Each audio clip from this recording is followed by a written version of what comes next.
আসসালামু আলাইকুম এভরিওয়ান, আশা করছি সবাই অনেক অনেক ভালো আছেন।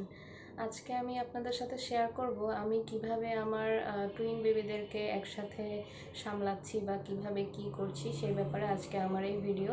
তো আপনারা যদি এটাকে হেল্পফুল মনে করেন অবশ্যই শুরু থেকে শেষ পর্যন্ত থাকবেন এবং আশা করি এটা আপনাদের জন্য অনেক বেশি কাজে দেবে, বিশেষ করে যাদের টুইন বেবি আছে। তো চলুন দেরি না করে শুরু করি। আমার টুইন বেবি হয় আগস্টের 19 তারিখে 2025 সালে। তো এরপরে আসলে বলবো যে আমি দুইটা বেবি সামলানো খুবই কষ্ট ছিল। যদিও আমার মায়ের সাথে আছি আমি, তাও আসলে দুইটা বাচ্চা একসাথে সামলানো, সারাক্ষণ দুজনই মানুষ, এটা আসলে খুবই কষ্টকর। এবং যাদের বাচ্চা আছে আসলে তারা এটা বেটার বুঝতে পারবেন বা ভালো বুঝতে পারবেন যে আসলে একটা বাচ্চা সামলানোই এত কষ্ট, সেখানে দুইটা বাচ্চা পাশাপাশি সামলানো আসলে অনেক টাফ। আর আমি যে আমার কাছে যেটা মনে হয়েছে যে এখন আমি মোটামুটি একটু ওদেরকে সামলাতে পারছি, সেটার রিজন হচ্ছে আমি একটা রুটিনের মধ্যে ওদেরকে আনতে পেরেছি।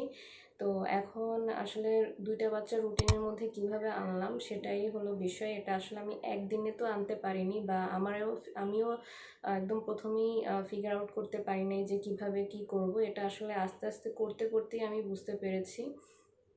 তো প্রথম দিকে তো আসলে প্রথম 3 মাসে তো অনেক কষ্টই হয়। রাতে আপনার 1.5 থেকে 2 ঘন্টা পর পর বাচ্চারা উঠে, আবার দুইজনের যদি আলাদা টাইমিং হয় তাহলে একজন উঠতেছে, ঘুমাচ্ছে, খেয়ে ঘুমাচ্ছে, আবার আরেকজন উঠছে কিছুক্ষণ পরে। তো এতে আসলে অনেক বেশি মায়ের অনেক বেশি কষ্ট হয়।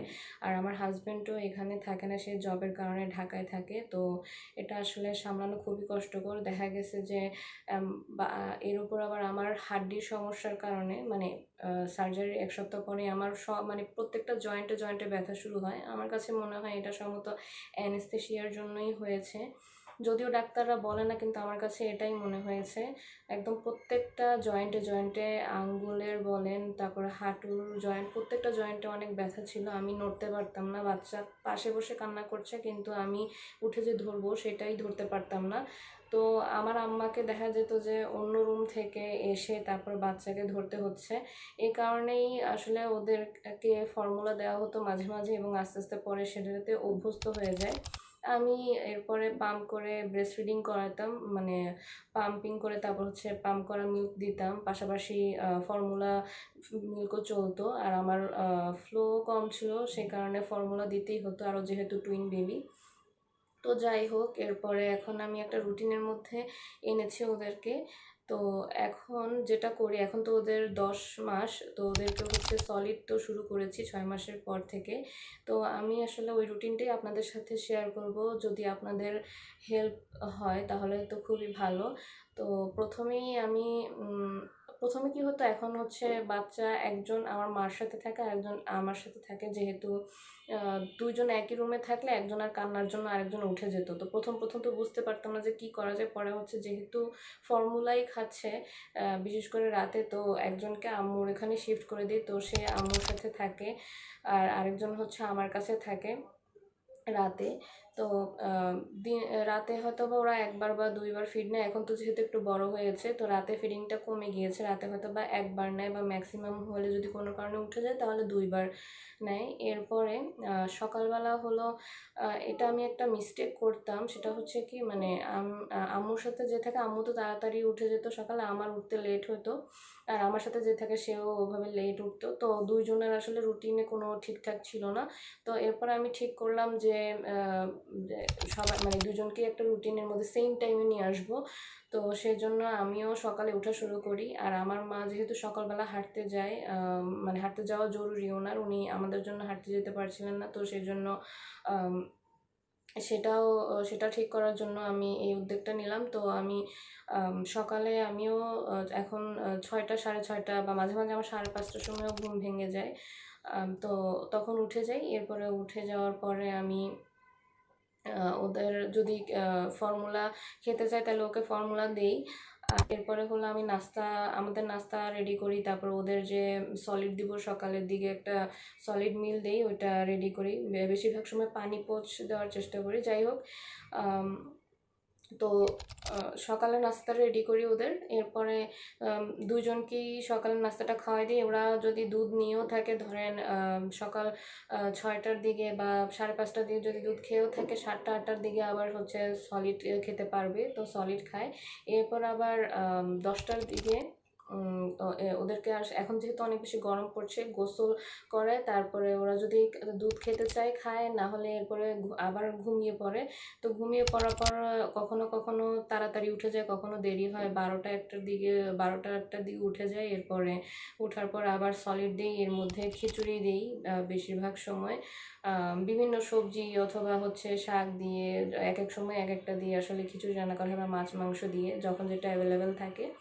তো এছাড়া আমি ওদেরকে একবার ভাতের মাড় দেই, সেটা হচ্ছে লাঞ্চের আগে ভাতের মাড় দেই। সেটা হচ্ছে আমি বিভিন্ন ভিডিও দেখেছি যে অনেকে হয়তো বা বলবেন যে এটা অত পুষ্টিকর না, বা এরকম বলতে আসবেন, কিন্তু আমি আসলে কিছু ডক্টরের ভিডিও দেখেছি যে এটাতে অনেক ধরনের ভাইটামিনস থাকে, যেটা হেলথের জন্য খুব ভালো ভাতের মাড়ের মধ্যে। তো সেজন্য আমি ওদেরকে একবার ভাতের মাড় দেই, এবং ওটার টেস্ট আনার জন্য আসলে ফর্মুলা দিই মাঝে মধ্যে ওটার মধ্যে মিক্স করে। তো এরপরে তো লাঞ্চ করে 2টা 3টার দিকে, তখন খিচুড়ি দিই। তারপর খিচুড়ি খাওয়ার পর এরপর মাঝখানে মাঝখানে কিন্তু আমি আবার ওদেরকে ফর্মুলাও দিই, যখন চায় ফর্মুলা বা দুধ চাই, ওটা আমি তো বুঝি, কারণ এখন কান্না শুনলে বোঝা যায় যে কখন ফর্মুলা মানে দুধ খেতে চাচ্ছে, দুধ খাওয়ার জন্য কান্না করছে, বা কখন ঘুমানোর জন্য কান্না করছে। এক একটা কিন্তু এক এক রকম, আপনারা কিছুদিন অবজার্ভ করলেই তারপরে জিনিসটা বুঝতে পারবেন। তো এরপর আবার বিকালের দিকে একবার হচ্ছে নাস্তা দিই, সেটা যে কোনো ফ্রুটস হতে পারে, যখন যেটা অ্যাভেলেবেল থাকে, বেশিরভাগ সময় কলা খায়, বা সিজনাল ফ্রুটস যেটা থাকে সেটা দেই। এরপরে আবার হচ্ছে সন্ধ্যা 6:30 7টার মধ্যে রাতের খাবারটা দেওয়ার চেষ্টা করি, কারণ ওরা খুব তাড়াতাড়ি ঘুমিয়ে যায়। 8টা 9টার দিকেই দুজন আলহামদুলিল্লাহ ঘুমিয়ে যায়। তো এটা সম্ভব হয় হচ্ছে ওই যে সকালবেলা দুইজনকে যে সেম প্যাটার্নে নিয়ে আসছি, সকালবেলা দুইজনই তাড়াতাড়ি ওঠে, এজন্য রাতে আবার তাড়াতাড়ি ঘুমিয়ে যায়। এছাড়া দুপুরে একবার ন্যাপ নেয়, সকালে একবার নেয় যে 10টা 11টার দিকে, আবার দুপুরে ধরেন লাঞ্চ করার পরে এরপর আবার আরেকটা ন্যাপ নেয়। সেটা কখনো নেয় আবার কখনো নেয় না, মাঝে মাঝে একটু তো এদিক সেদিক হয়, সব দিন তো আর সমান যায় না।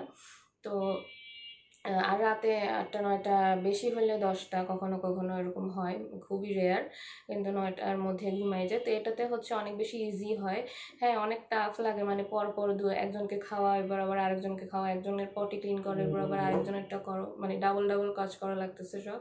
কিন্তু তারপরও এটাতে অনেক রুটিনের মধ্যে চলে আসলে জিনিসটা অনেক বেশি ইজি হয়ে যায় আমাদের জন্য আর ওদের জন্য।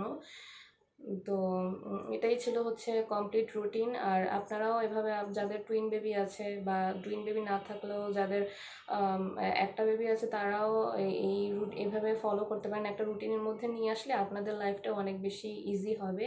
তো এই ছিল আজকের ভিডিও, হোপফুলি আপনাদের ভালো লেগেছে।